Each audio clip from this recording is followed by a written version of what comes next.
प्रेसन के नए एपिसोड में आपका स्वागत है। आज हम लोग पढ़ेंगे संसद के बारे में। दोस्तों ये टॉपिक जो है R O A R O 2023 और वीडियो री एग्ज़ाम 2023 के लिए बहुत इंपॉर्टेंट चीज़ है। आइए देख लेते हैं। इसमें पहला पॉइंट है, संविधान के किस अनुच्छेद के अंतर्गत धन विधेयक को परिभाषित किया गया है? तो अनुच्छेद 110 के तहत। लोकसभा अध्यक्ष अपना त्याग पत्र किसे सौंपता है? लोकसभा अध्यक्ष अपना त्याग पत्र लोकसभा उपाध्यक्ष को सौंपता है। संविधान के अनुच्छेद 82 के अनुसार लोकसभा की सीटों का राज्यों के मध्य आवंटन किस वर्ष की जनगणना के आधार पर किया जाता है? तो 1971 की जनगणना के आधार पर। भारत में लोकसभा का अध्यक्ष लोकसभा सदस्यों में से ही चयनित किया जाता है। राज्यसभा की एकांतिक शक्ति के अंतर्गत कौन सा अनुच्छेद आता है? तो अनुच्छेद 249 एकांतिक शक्ति, राज्यसभा की एकांतिक शक्ति, अनुच्छेद 249। संविधान की चौथी अनुसूची किस प्रकार के प्रावधान करती है? तो राज्यसभा में स्थानों के आवंटन से। लोकसभा में सदस्यों की अधिकतम संख्या कितनी हो सकती है? तो 552। भारतीय संविधान के अंतर्गत संसद के सदस्यों के विशेषाधिकारों तथा उन्मुक्तियों, प्रिविलेज एंड इम्यूनिटीज़ को कौन सा एक प्रावधान निर्धारित करता है? तो 105। इतना याद रखिएगा, प्रिविलेज और इम्यूनिटी, अनुच्छेद 105। लोकसभा और राज्यसभा की गणपूर्ति सदन की कुल सदस्य संख्या की 1/10 होती है, मतलब जितने सदस्य रहेंगे उसका 1/10। राज्यसभा का सदस्य बनने के लिए न्यूनतम आयु 30 वर्ष होनी चाहिए। कमेंट में आप लोग बताइएगा कि लोकसभा का सदस्य बनने के लिए न्यूनतम आयु कितनी होनी चाहिए। राज्यसभा की अधिकतम निर्धारित सदस्य संख्या कितनी होती है? तो 250।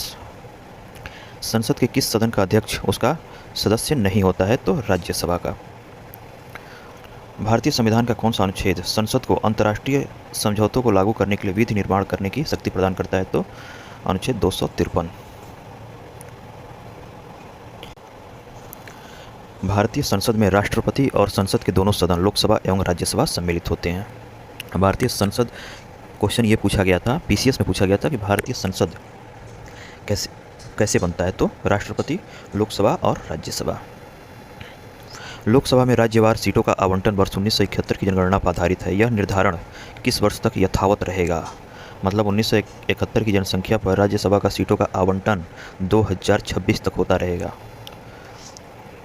यहाँ पे देखिए संसद से संबंधित कुछ अनुच्छेद हैं, इसमें सब आपको नहीं जानना है, लेकिन ये जान लीजिए कि 79, 80 और 81। अनुच्छेद 79 जो है संसद का गठन, 80 जो है राज्यसभा की संरचना और 81 लोकसभा की संरचना है। और इसी में आप लोग ये सब भी देखते जाइए, स्क्रीनशॉट ले लीजिएगा अगर बहुत ज़्यादा इम्पोर्टेंट नहीं है। लोकसभा अध्यक्ष तथा उपाध्यक्ष की रिक्ति त्यागपत्र तथा पद से हटाया जाना अनुच्छेद 94 में बताया गया है। अनुच्छेद ये देख लिया, अनुच्छेद 99 के अंतर्गत शपथ लेने या प्रतिज्ञान करने से पहले अर्हत न होते हुए अथवा निरहित किए जाने पर भी संसद में बैठने तथा मतदान करने पर दंड है। भारत निर्वाचन आयोग संसद तथा विधानमंडल दोनों के चुनाव के लिए उत्तरदायी है। लोकसभा के सदस्यों की संख्या 525 से बढ़ाकर 545 इस संविधान संशोधन द्वारा की गई। तो 31वें संविधान संशोधन के द्वारा। लोकसभा को कार्यकाल पूरा करने के पहले किसके द्वारा भंग किया जा सकता है? तो प्रधानमंत्री की अनुशंसा पर राष्ट्रपति द्वारा। किस राज्य में लोकसभा में अनुसूचित जनजातियों के लिए सर्वाधिक सीटें आरक्षित है? ये पीसीएस का क्वेश्चन है, मध्य प्रदेश में। लोकसभा का कार्यकाल आपातकाल की घोषणा के दौरान एक बार में एक वर्ष के लिए बढ़ाया जा सकता है। लोकसभा में 2 एंग्लो इंडियन सदस्यों का मनोनीत करने का अधिकार भारत के राष्ट्रपति को है। 104वें संविधान संशोधन अधिनियम 2019 के द्वारा एंग्लो इंडियन समुदाय से संबंधित व्यवस्था को निर्धारित तिथि 25 जनवरी 2020 से आगे नहीं बढ़ाया गया है। लोकसभा चुनाव में निर्वाचित होने के लिए किसी व्यक्ति की, देखिए हमने पूछा और आई गया, 25 वर्ष होना चाहिए। राज्यसभा के लिए 30 वर्ष और लोकसभा के लिए 25 वर्ष न्यूनतम आयु। लोकसभा व राज्यसभा के सर्वाधिक प्रतिनिधि भारत के किस राज्य से आते हैं? तो उत्तर प्रदेश से। यूपी स्पेशल है, इसको आप लोग याद कर लीजिएगा। लोकसभा और राज्यसभा दोनों के सबसे ज़्यादा प्रतिनिधि उत्तर प्रदेश से आते हैं। उत्तर प्रदेश के पश्चात लोकसभा में सर्वाधिक सीटें महाराष्ट्र से आते हैं। राज्यसभा एक अस्थायी सदन है क्योंकि इसे विघटित नहीं किया जा सकता। क्षेत्रफल की दृष्टि से सबसे बड़ा लोकसभा निर्वाचन क्षेत्र कौन सा है? तो लद्दाख है। ये करंट की दृष्टि से बहुत अच्छा क्वेश्चन है। यहाँ देखिए, भारत की संचित निधि पर भारित व्यय, मतलब कौन कौन से व्यय होते हैं भारत की संचित निधि पर? तो राष्ट्रपति के वेतन भत्ते एवं उनसे संबंधित अन्य व्यय, राज्यसभा के सभापति, उपसभापति, लोकसभा के अध्यक्ष और उपाध्यक्ष के वेतन भत्ते, ऐसे ऋण या भार जिनका दायित्व भारत सरकार पर है, उच्चतम न्यायालय के न्यायाधीशों के वेतन भत्ते एवं पेंशन तथा उच्च न्यायालयों के यानी सुप्रीम कोर्ट के जज और हाई कोर्ट के जज जो हैं उनकी वेतन भत्ता और पेंशन। भारत के नियंत्रक एवं महालेखा परीक्षक का वेतन भत्ता और पेंशन, ऐसे अन्य व्यय जो संविधान अथवा संसद द्वारा निर्मित किसी विधि द्वारा इस संबंध में भारित घोषित किए गए हों। प्रधानमंत्री का जो है, प्रधानमंत्री और राज्यपाल का जो वेतन भत्ता है वो भारत की संचित निधि पर से नहीं लिया जाता है। यहाँ ये देख लीजिए, परिसीमन डिलिमिटेशन के पश्चात उत्तर प्रदेश में मतदाताओं की संख्या की दृष्टि से सबसे बड़ा लोकसभा क्षेत्र उन्नाव है। परिसीमन के बाद लोकसभा का पहला आम चुनाव 25 अक्टूबर 1951 से 21 फरवरी 1952 के मध्य हुआ था। यदि लोकसभा के सभी सदस्य बहुमत से संकल्प पारित कर दें तो लोकसभा अध्यक्ष को उसके कार्यकाल की समाप्ति के पूर्व उसके पद से हटाया जा सकता है।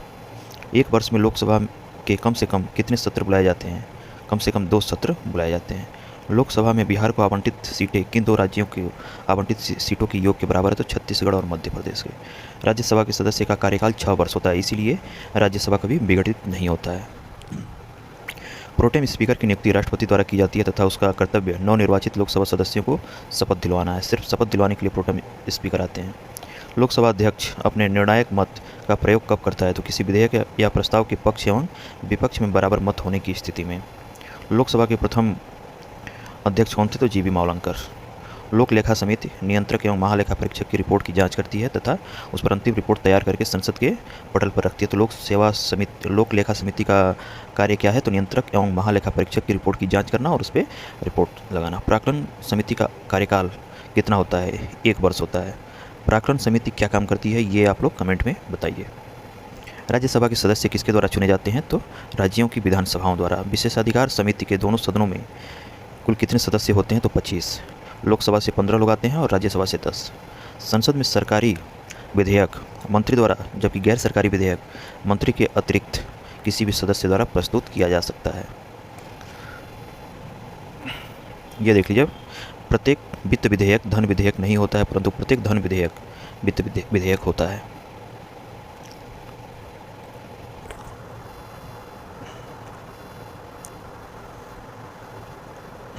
प्राक्कलन समिति संसद के किस सदन के सदस्यों से गठित की जाती है? तो इसमें प्राक्कलन समिति में सिर्फ लोकसभा के सदस्य होते हैं। कोई भी कानूनी विधेयक संसद के किस सदन में प्रस्तुत किया जा सकता है? तो संसद के किसी भी सदन में। भारतीय संसद के दोनों सदनों की संयुक्त बैठक साधारण विधेयक तथा वित्त विधेयक दोनों के संबंध में हो सकती है। संसद के 2 सत्रों के मध्य अधिकाधिक अंतराल 6 महीने का होता है। आकस्मिक निधि को राष्ट्रपति कैसे व्यय कर सकते हैं? तो बिना संसदीय स्वीकृति के। लोकसभा में विधेयक पर आम बहस किस वाचन में होता है? तो द्वितीय वाचन में। आम बहस द्वितीय वाचन में होता है। कटौती प्रस्ताव को और किस अन्य नाम से जाना जाता है? तो समापन प्रस्ताव के नाम से। यदि कोई धन विधेयक लोकसभा द्वारा स्वीकृत कर दिया जाए तो राज्यसभा इसे अधिक से अधिक कितनी अवधि तक रोक सकती है? तो 14 दिन, 14 दिनों तक। यदि वार्षिक संघीय बजट लोकसभा द्वारा पारित न हो तो प्रधानमंत्री अपनी मंत्रिपरिषद सहित त्यागपत्र दे देता है। लोकसभा तथा राज्यसभा के संयुक्त अधिवेशन की अध्यक्षता लोकसभा अध्यक्ष करता है। ये पीसीएस में पूछा गया था और इसमें ये लोगों का गलत हो जाता है कि प्रधानमंत्री करते हैं, लेकिन प्रधानमंत्री नहीं। लोकसभा और प्रधानमंत्री या राष्ट्रपति में कन्फ्यूजन रहता है, लेकिन लोकसभा और राज्यसभा की संयुक्त बैठक की अध्यक्षता लोकसभा अध्यक्ष करता है। संसद की किस समिति में राज्यसभा का प्रतिनिधित्व नहीं होता है? तो प्राक्कलन समिति में राज्यसभा भाग नहीं लेती है, सिर्फ लोकसभा के अध्यक्ष होते हैं। अंतर्राष्ट्रीय संधियों को भारत के किसी भाग अथवा संपूर्ण भारत में लागू करने के लिए संसद कोई भी कानून बना सकती है बिना किसी राज्य की सहमति से। संसद की लोक लेखा समिति का प्रमुख कार्य शासन के वित्तीय लेखा एवं विनिमय तथा नियंत्रक महालेखा परीक्षक की रिपोर्ट का परीक्षण करना होता है।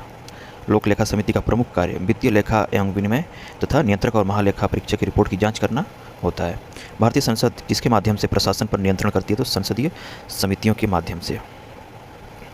वर्तमान में राज्यसभा में 245 सदस्य हैं, जिनमें से 229 सदस्य राज्यों से तथा 4 सदस्य संघ राज्य क्षेत्र से चुनकर आते हैं तथा 12 सदस्य राष्ट्रपति द्वारा मनोनीत किए जाते हैं, जिसमें अभी कुछ दिन पहले ये लोग हुए थे, सचिन तेंदुलकर, रेखा, ये लोग राज्यसभा के लिए मनोनीत किए जाते हैं। सरकार द्वारा लोकसभा में अपना बहुमत सिद्ध करने के लिए कौन सा प्रस्ताव रखा जाता है?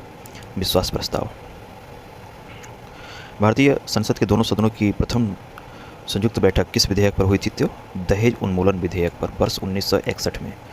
दोनों सदनों की प्रथम संयुक्त बैठक 1961 में हुई थी और किस विधेयक पर चर्चा करने के लिए हुई थी? तो दहेज उन्मूलन विधेयक। लोक लेखा समिति अपना रिपोर्ट लोकसभा अध्यक्ष को प्रस्तुत करती है। संसद में लोक लेखा समिति के अध्यक्ष की नियुक्ति किसके द्वारा की जाती है? तो लोकसभा अध्यक्ष के द्वारा। संसद या विधानसभा के किसी भी सदस्य की सदस्यता तब समाप्त समझी जाती है जब वह सदन को सूचित किए बिना लगातार 60 दिनों तक अनुपस्थित रहता है। संसद राज्य सूची के किसी भी विषय पर कानून कब बना सकती है?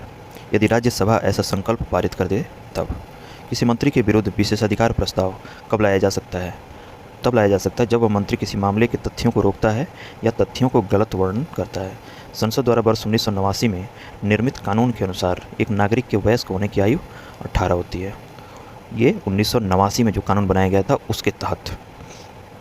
लोकसभा में शून्यकाल की अवधि अधिक से अधिक 1 घंटे तक होती है। संसद में स्थगन प्रस्ताव लाने का उद्देश्य सार्वजनिक महत्व के अति आवश्यक मुद्दों पर बहस करना है। संसद में स्थगन प्रस्ताव लाने का उद्देश्य क्या है? तो सार्वजनिक महत्व के अति आवश्यक मुद्दों पर बहस करने के लिए। भारतीय संसद की संप्रभुता किसके द्वारा प्रतिबंधित है? तो न्यायिक समीक्षा से। न्यायिक समीक्षा जो है हमारे संविधान में किस देश से लिया गया है, ये आप लोग कमेंट में बताइए। न्यायिक समीक्षा या न्यायिक पुनर्विलोकन। संसदीय व्यवस्था में शून्यकाल किस देश से ली गई है? किस देश से की देन है? तो शून्यकाल की उत्पत्ति जो है वो भारत की है। भारत की कार्रवाई का प्रथम घंटा क्या कहलाता है? तो प्रश्नकाल। लोक लेखा समिति में कुल 22 सदस्य होते हैं, जिनमें 15 लोकसभा से तथा 7 राज्यसभा से लिए जाते हैं। राष्ट्रपति द्वारा राज्यसभा में कितने व्यक्ति मनोनीत किए जाते हैं? तो 12। राज्यसभा के लिए नामांकित होने वाली प्रथम अभिनेत्री नरगिस थी, जो 1980 से 1986 के दौरान राज्यसभा की सदस्य रहीं। प्रथम अभिनेत्री नरगिस। लोकसभा की प्रथम महिला अध्यक्ष मीरा कुमार 4 जून 2009 से 2014 तक ये रही हैं। राज्य विधानसभा में कोई भी धन विधेयक राज्य के राज्यपाल की संस्तुति के बिना या अनुमति के बिना प्रस्तुत नहीं किया जा सकता। वे प्रथम लोकसभा अध्यक्ष कौन थे जिनके विरुद्ध लोकसभा में अविश्वास प्रस्ताव लाया गया? प्रथम लोकसभा अध्यक्ष जो थे वो जीबी मावलंकर थे और इन्हीं के विरुद्ध अविश्वास प्रस्ताव लाया गया था। लोकसभा का सचिवालय किसके नियंत्रण में होता है? तो लोकसभा अध्यक्ष के नियंत्रण में। भारतीय राजनीतिक व्यवस्था में कौन सर्वोच्च है? संविधान। यहाँ कन्फ्यूजन होता है, कुछ लोग संसद समझ बैठते हैं, तो सर्वोच्च जो है वो संविधान है। भारत की संचित निधि पर कौन सा व्यय भारित नहीं होता? तो भारत के प्रधानमंत्री के वेतन और भत्ते। धन विधेयक संसद के किस सदन में पुनर्स्थापित किया जा सकता है? तो केवल लोकसभा में। धन विधेयक राज्य विधानमंडल के किस सदन में प्रस्तुत किया जा सकता है? तो केवल विधानसभा में। बजट की रूपरेखा किस विभाग के द्वारा तैयार की जाती है? आर्थिक कार्य विभाग द्वारा। करों और सरकारी कामकाज के निर्वाह में हुई अन्य प्राप्तियों से संघीय सरकार को प्राप्त होने वाला राजस्व किस निधि में जमा होता है? तो भारत की संचित निधि में। आर्थिक सर्वेक्षण इकोनॉमिक सर्वे प्रति वर्ष संसद में कब प्रस्तुत किया जाता है? तो आगामी वर्ष के बजट के प्रस्तुतिकरण से पूर्व। कोई विधेयक धन विधेयक है या नहीं, इसका निर्णय कौन करता है? तो लोकसभा अध्यक्ष करते हैं। भारत की संचित निधि से धन निकालने के लिए संसद का अनुमोदन अनिवार्य है। लेखानुदान संघ सरकार को किस प्रकार की अनुमति प्रदान करता है? तो निश्चित अवधि के लिए भारतीय संचित निधि से धन निकालने के लिए।